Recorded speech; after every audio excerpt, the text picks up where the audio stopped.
So we're on to episode 2 of Fitbitches. We hope you enjoyed episode 1. Today my guest is Kate. Do you want to introduce yourself, Kate? Yeah, thanks, Nikki, and thanks for having me today. I'm Kate. I'm 44. I'm also a mother to 2 children, Ben, who's 20, and Dexter, who's 10. So because I'm a single parent, I find that I'm quite short on time. So kind of my exercise has to sort of be built around that, bearing in mind childcare. And I probably have different issues to Kirsty from last week. So I think this chat today will be quite interesting.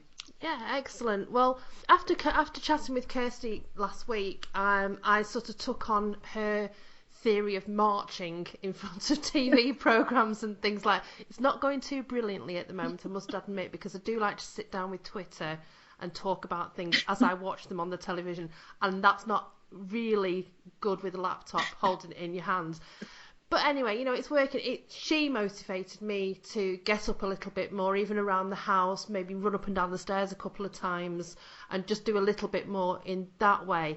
So what is your method of, like we say, that our tagline is now going to be motivation to move more. So what is the way in which you're encouraging yourself to do that? And just give us a little bit of an idea if there's anybody else involved with that encouragement.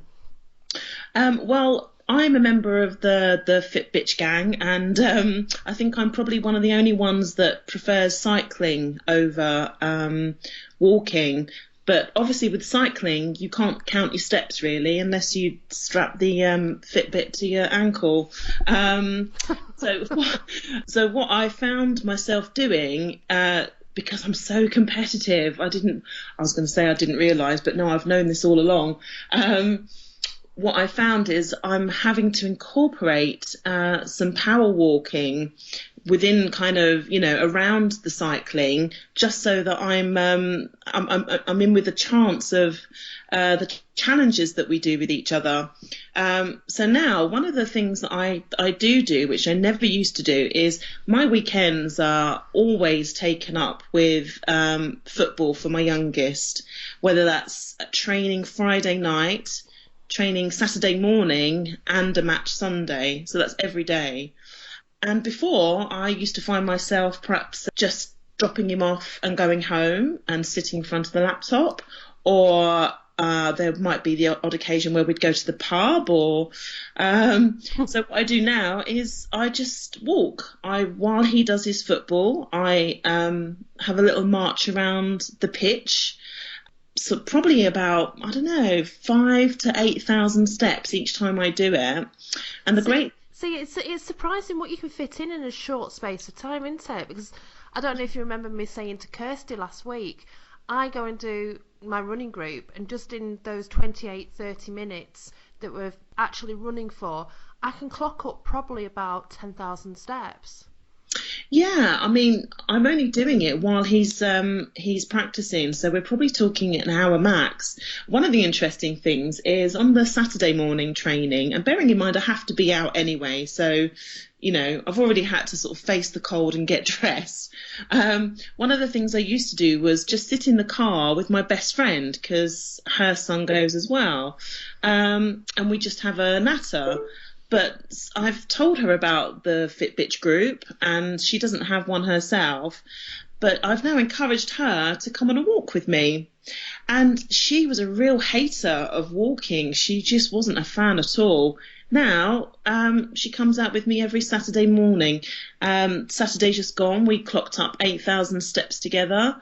It was snowing, but we could still have our gossip, but we just walked all around the streets and then made it back in time for when the boys had finished.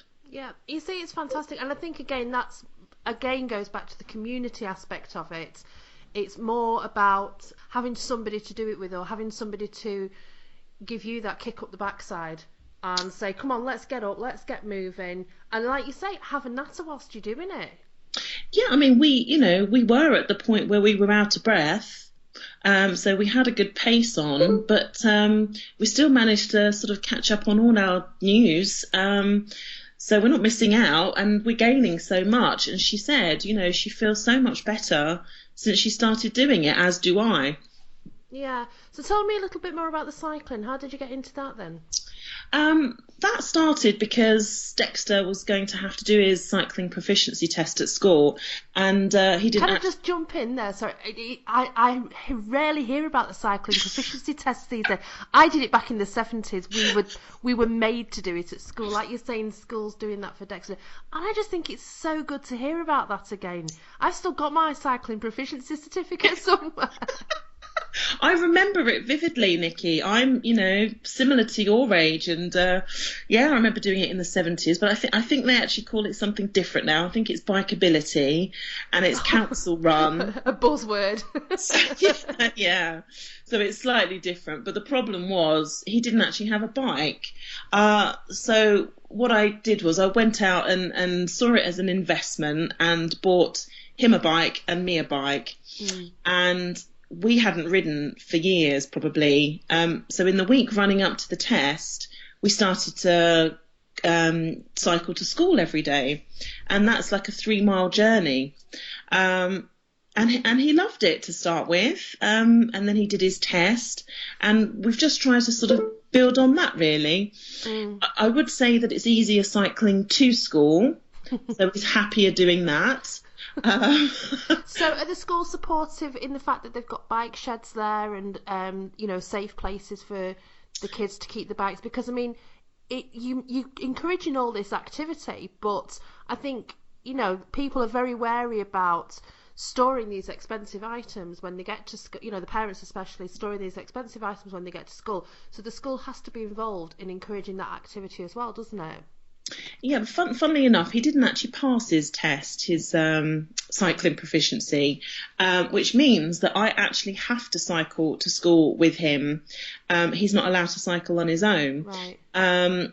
So I spoke to the school at the time and said, is it going to be a problem if he hasn't passed his test? And she said, no, we want to encourage more children to do it. He's welcome to cycle as long as you cycle with him.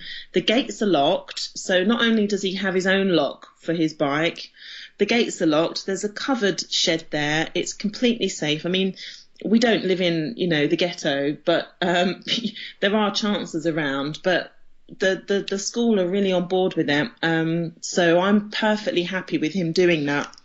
That's such a good thing then, isn't it? Because I heard the opposite side of the story from a friend of mine. It's going back a couple of years now, and school was wanting them to be up and moving more and exercising, and there'd been this big government white paper about how children are becoming obese, and schools need to be encouraging, but they wouldn't install a bike shed. Wow. Yeah, so I mean, this woman went to her local council, and it was all to do with budgets, and it was just a dreadful mess. But I think I think she's managed to get them to install a bike shed now, very similar to the one it sounds like you're describing.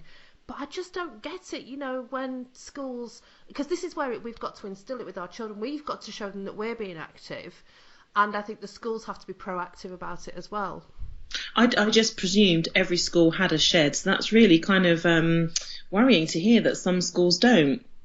Yeah, but hopefully things are moving forward with that now, and like I say, it is just the proactiveness that I think people need to get, especially the schools need to be on board with. So we're really lucky in that instance. I would say that it's not always easy to get Dexter motivated enough to cycle, especially when it's early in the morning, which actually pushes me to do it all the more. I have to show that I'm really enthused about it. I also have to point out that there are things I do for him that perhaps, like going to football 3 times a week. And it's that really did the trick, actually, because it gave context and made him understand that he can see I love cycling, and so now he doesn't moan about it. If I say we're doing it, then he's much more on board with it now. I had to give him that kind of little pep talk, shall we say. Yeah, it's really important as well to show that you're not a fair weather exerciser as well. You're standing on the sidelines at football, or you're not anymore, you're power walking the sidelines of football in absolutely all weathers, I imagine. So it just makes sense for you to be as involved with the cycling as well as, you know, his activities. Yeah, I mean, I've never been a fair weather kind of exerciser. I used to, when I trained for Race for Life, probably about 4 years ago, I used to train in the snow. So that really doesn't bother me at all. And in fact, I've gone out and bought waterproof trousers and jackets for both of us. So there is no excuse at all. The only thing I won't do is go out when it's icy, because obviously that's not safe. I was going to say, it's just a safety aspect, Yeah. isn't it? Just the other thing that we've both got in common, I think, is using these specific cognitive hypnotherapy type motivational podcasts that we listen to once a day.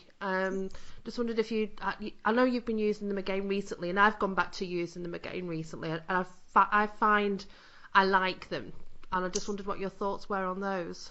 Yeah, I use mine every night when I go to bed. I listen to it, so I fall asleep on it. So I'm not consciously listening to it. It's kind of talking to my subconscious. You know, it's meant to be about losing weight, but actually what it does for me is it just makes me sort of take a minute to think about decisions I make.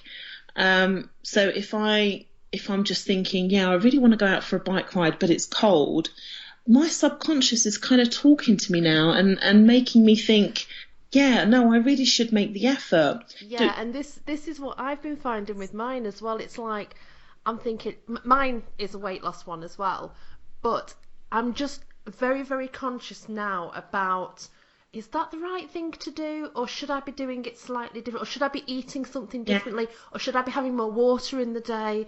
And I feel a bit more positive about myself as well. Yeah, no, that's totally the case. And funnily enough, the first time I did these Slim Pods, it didn't work for me in that respect. But I think because I've coupled it with starting to exercise, just doing the two things together for me is just working brilliantly. And it's not perfect, but it is making me really think about eating chocolate and exercising more. Yeah, same here. And I think on that positive note about, you know, thinking about ways in which we are improving our lives, I think that's a good place to stop, actually. It will hopefully give other, you know, our listeners something to think about themselves as well, and how they can motivate, you know, different ways in which they can motivate themselves. So I just want to say thank you for joining me today, Kate. Oh, it was my pleasure. Thanks.